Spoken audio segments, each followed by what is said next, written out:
Hi, I'm Donna Jordan from Jordan Fabrics. Today, I'm going to show you how to make a quilt called Paradise Found. It's very interesting because it has all this patchwork around here, but then in the center, it's got one print that's really a focus print. So it's a strip club pattern, and that means we need a jelly roll. So I've picked this one called Brushy from Robert Kaufman, and it has a lot of bright colors in it. Now for the center, this one should be fantastic. It's a bold, deep color. It's got some interesting movement in the print here, and that should look really nice in the middle here. The pattern includes instructions for 4 different sizes.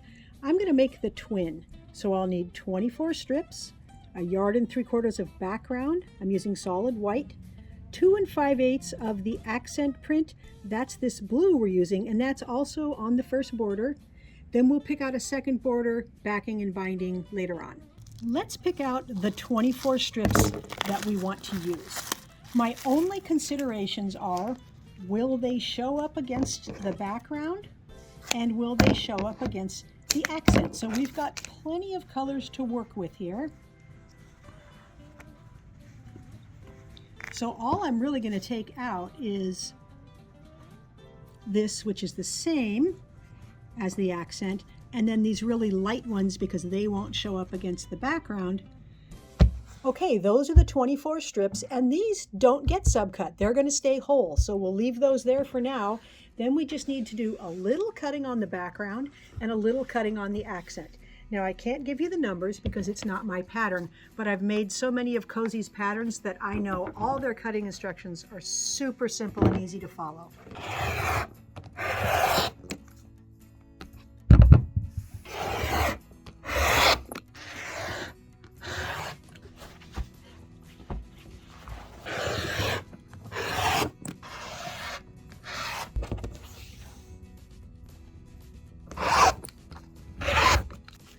All the cutting is done, and the next step is to take our jelly roll strips right to the sewing machine.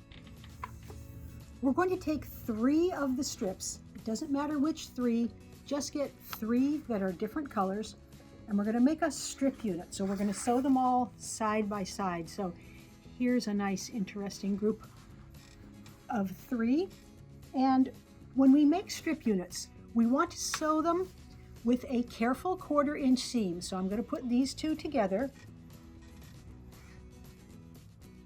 and I'm going to make sure I don't stretch either the top or the bottom. So I'm just going to hold it about 12 inches from the top there, and I'm going to stitch along the edge. Then I'm going to grab it far away from the needle there, again right here, and I'm going to stitch. If you find that you have trouble stretching one or the other, you can put a couple of pins in, and that way you can hold it where it's pinned and you know you're not stretching anything.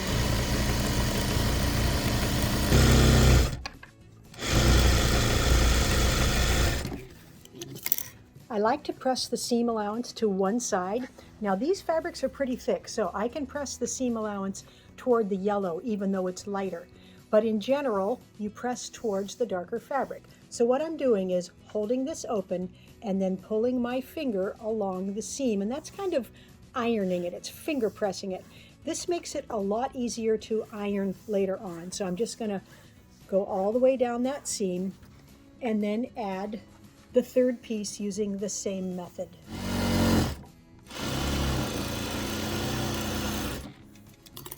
These seams also get pressed to one side. I'm going to go to the right just because it's easier, and I'm going to go ahead and stitch up all of the rest of the strips into units of 3s.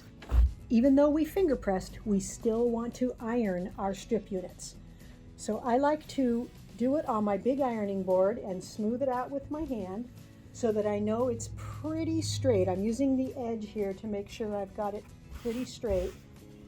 And then I like to use a dry iron, make sure it's all flat, and then add some steam. Take all your iron strip units, your accent, and your background strips back to the machine. The strip unit is now the same size as these big strips that we cut. So let's take the first one And we're going to put an accent strip right on top of it. And we're going to stitch down both sides. So I'm a 1/4 inch from the edge, and you can see if your strips are pinked like mine are, the little pinked pieces will be sticking off, and that's fine.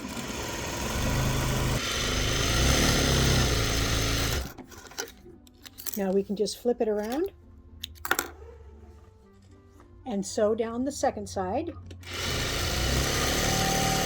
And then I'm going to use this same procedure with the rest of my accent and the rest of my background. We'll be using up all our strip units. Each of these units gets subcut, and we're going to use a special template. And this is called, let's see, you can probably see it better there. It's called the strip tube ruler. So it's basically a triangle ruler, but it's got all these lines that you can use to cut an exact size block. So let's do it from this side. I think you can see a little better there. I'm going to put the 8.5 inch line on the stitching line, not on the raw edge, on the stitching line there. And I'm going to hold it in place. I got to move it over just a little bit. And I'm going to cut along both edges. So I'm going to cut here, slide that out of the way, and now cut here.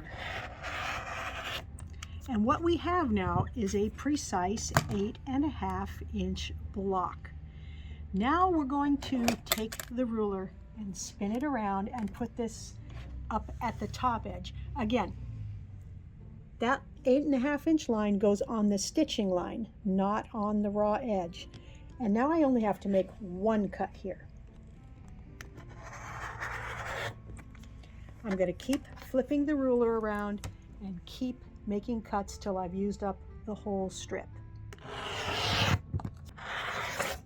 Everything got cut the same, the accent and the background strips. All we need to do is iron these open. So I like to iron toward the dark. So I'm going to put the light color down and peel this open, flatten it with my hands a little bit, dry and then steam, and then cut off any little dog ears you've got. That's that little bit of extra there and the little bit extra here. And I wanted to show you something. So see how we have a little excess here and we have a little excess here, and that's not because my stitching was inaccurate. That's because Robert Kaufman's strips are cut slightly wider. The pinked edges is out beyond the outside of the 2.5 inches. So you always want to check your strips when you get them to see where they're measured from. In this pattern, it doesn't matter at all because we're cutting these to size after we stitch them. But in some other quilt patterns, you might need to vary your seam allowance to make sure your strips come out exactly the size that you need. So always check that before you start sewing. This is what I'm talking about. This is from the strip unit I'm using right now, and the 2.5 inches are measured from the valley, from the inside part of the pinked edges. Here is a strip from another manufacturer, and this one is measured from the outside peaks. So you always want to measure your strips before you start stitching. I'm only talking about the ones that have the pinked edges because they vary a little from manufacturer to manufacturer. It's not a big deal. You can always make them all work, but you like to know what you're working with before you start stitching. We're ready to lay out the quilt, and I've got all the patchwork squares as well as the accent and the background squares. The 4 accent squares, they're going to go all together in the middle here. Then we're going to surround that with some of these dark patchwork ones. This is going to make a star once I figure out where the pieces go, and I'm not doing it from memory. The pattern has a very nice diagram that shows you what goes where. These go that way. That one goes there. Next, I'm adding some of these light blocks around that star, and the patchwork part of it still goes up against the blue. So you can see that star really popping out now. I'm going to keep adding pieces, and I'm not going to worry too much about what color is where. After I get the pieces in the correct spots, then I will trade some of them around so I don't get two of the same fabrics right next to themselves.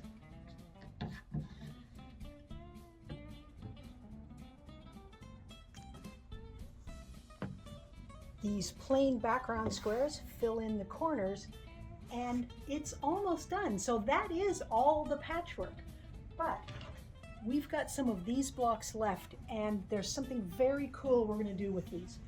We are going to put these, 4 of these blocks just on the sides. So right there,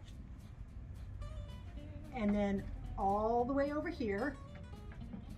And these are going to be added when we do the borders. Let me show you. So I'm going to make all of the patchwork with what we laid out without these guys. But when we go to put the borders on, I'm going to put this right in the middle of this side here like that. The top and bottom, they don't get any extra patchwork. They're just going to get the border added. But the sides get this little bit of extra patchwork, and that's going to make our quilt rectangular, which is really nice. So I'm going to stitch everything up, get the outside border on, and get it loaded onto the quilting machine. The quilt is loaded up, and we need to pick a thread color. The thread is going to show somewhere. I'm either going to make it blend in with this big star, or I can make it blend in with the light corners here. And I think I want it to blend in with the star. So the star is the same color as this up here, so it might be easier if we look up there. That one blends in quite nicely, and we've got blue on the border. That would be a good one. This one, you can't see it at all there. Still looks good there. Nice deep turquoise, completely hidden there. A little bit darker there. And then this would be the other option.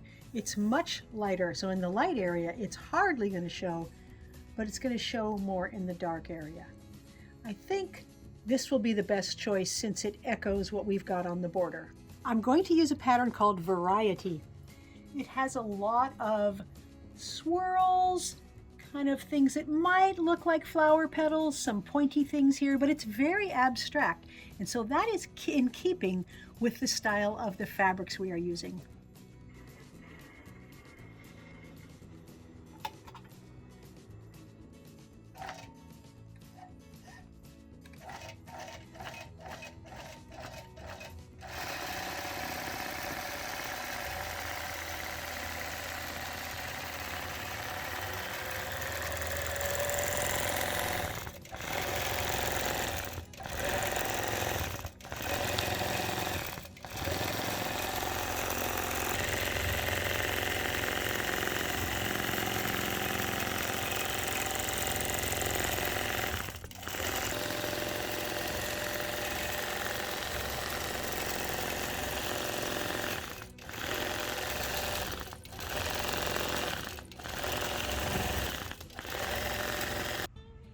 Here's the Paradise Found quilt all done.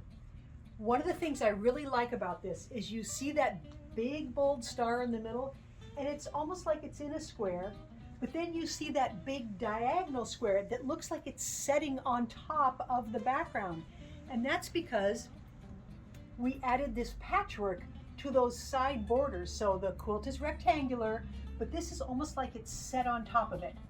Now, the accent fabric that I used, which is here in the border, there's a lot of contrast between that and these strips, and I think that's good because it really makes the star stand out. So you could use something with a lot of print in there, but you want to make sure that these contrast with that a lot. This quilting pattern is very interesting. It's a little bigger than I normally use. This is the scale that a lot of people like on their quilts. It's very swirly, and it's nice that you can see it in the background. You can see it quite a bit on the back as well. This is that 1895 style watercolor batik that I used on the back, and that adds to the paintbrush look that these brushy fabrics have in them. So this is actually a very fast quilt to put together because the patchwork is nice and large, and I liked it so much that I had to make a second one. This is made with a jelly roll from In the Beginning called Flora Graphics. It's got a lot of different motifs in here. We've got flowers and we've got circles and a lot of geometric things. I used grunge in the background here. It's a color called Sugar Cookie that has a little bit of green. Then in the middle here, that's a really dark batik. And so I used a contrasting color thread for the quilting because I thought that would really show up nicely against that deep purpley black. It also shows up quite nicely here. Let me show you the back.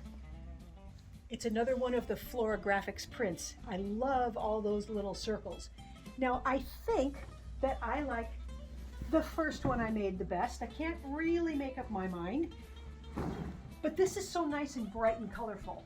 I would be interested to know, which one do you like the best? So leave a comment below and let me know. Do you like the blue one with the bright colors, or do you like the Flora Graphics one better? Thank you so much for watching our video today. We hope you enjoyed it. Now at the end of each video, we always do a giveaway. Today's giveaway is a pattern called Fruitcake. We've done this in a video to show you how to make it, but you can win this one. So these are fabrics called Love Note from Moda. Nice flowers, nice corals, nice greens. It's very soft and pretty. And this is a nice throw size, a nice big picnic size. So it's very easy to enter. All you do is click the link below that says giveaway and put in your name and your email address, and we can send this to a winner anywhere in the world. So good luck. Now, if you like our videos and you want to support us, the best thing you can do is subscribe to our YouTube channel. That really helps us out. Happy quilting!